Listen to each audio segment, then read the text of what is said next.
Hello, welcome back to my Decluttered Kids series. I hope you're having an amazing day. Today I just wanted to share a few tips with you on how to ease into decluttering with your kids. If you're new here, my name is Shannon, and if you want to follow us on this series, make sure you hit the subscribe button so you never miss a video, and let's get started. I wanted to share these tips with you because I've found a lot of helpful things that I've done along my decluttering journey that I wish I had known when I first started.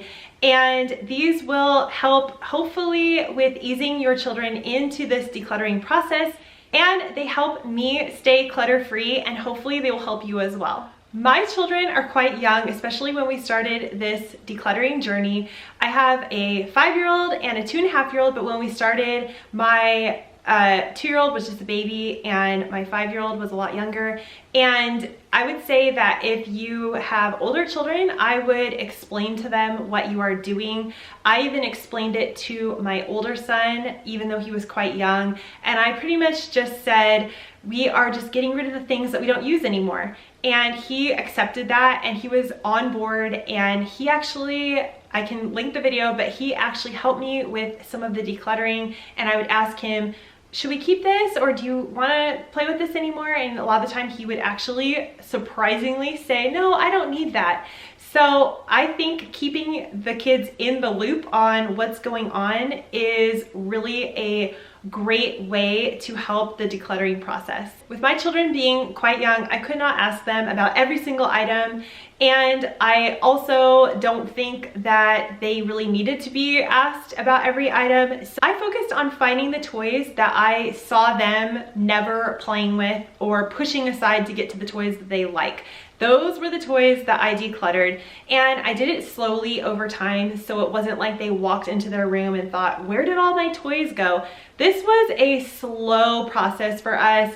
I would just find those toys, see that they weren't playing with them for a week or two. I would put them in a box. I would actually take them downstairs, put them into a closet where the kids could not see them, and if they did not ask me for the toy, I would then donate it. I think going slow is important with kids because you don't want them to have that shock value of where did all my stuff go. So I think that that is a really important tip to consider, is slowly going through their things. If they're a little older, it might be different, and you have to read your children. If they're completely on board with this and they want more room in their room, then awesome. Include them and just go for it. But for my kids, I didn't want them to be shocked and wondering. Another thing I did was I made the toys that they love very accessible to them and sort of a priority for them to play with. So I organized them in a certain way, and they have a fire station. I set that up really nice. So they were intrigued with, oh, what has changed? And I kind of took the attention away from what was missing and put it on what they had. And this was really key into keeping my kids happy and focused on the toys that they do have and allowing them to enjoy those toys.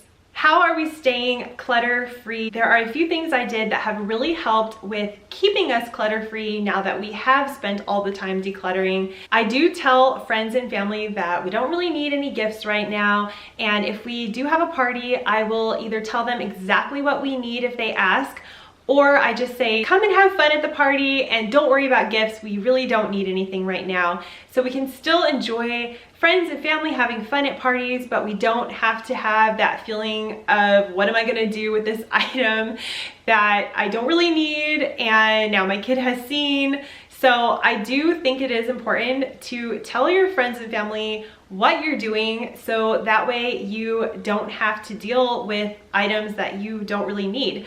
Another way to go about it that I've heard is either switch something out for the item, or you can declutter the item.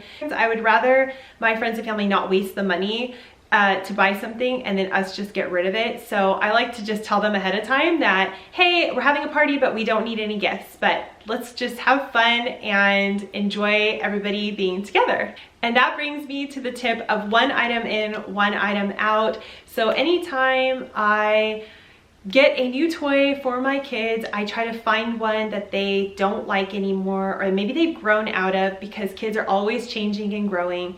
So I do that one in, one out policy. I do that for clothes and shoes, and really anything that's coming into the house. It's a one item in, one item out policy, because that actually allows us to stay where we are right now and not grow our clutter. This is what's working for us, and that's why I'm sharing these tips, because we've been able to stay where we are without having the clutter continue to grow. I am a big fan of the seasonal declutter. So I kind of think of it as, okay, the season's changing. I'm gonna change out my air conditioning filter every single season, and I'm gonna go through my house and find what we're not using anymore. And this has been life-changing for me. It has just kept our house so organized and clutter-free. Even though we are not actively shopping, just items accumulate out of nowhere. I'm sure you've experienced this in your own life. Are you really particular when you shop now? Obviously, you're watching this video for a reason.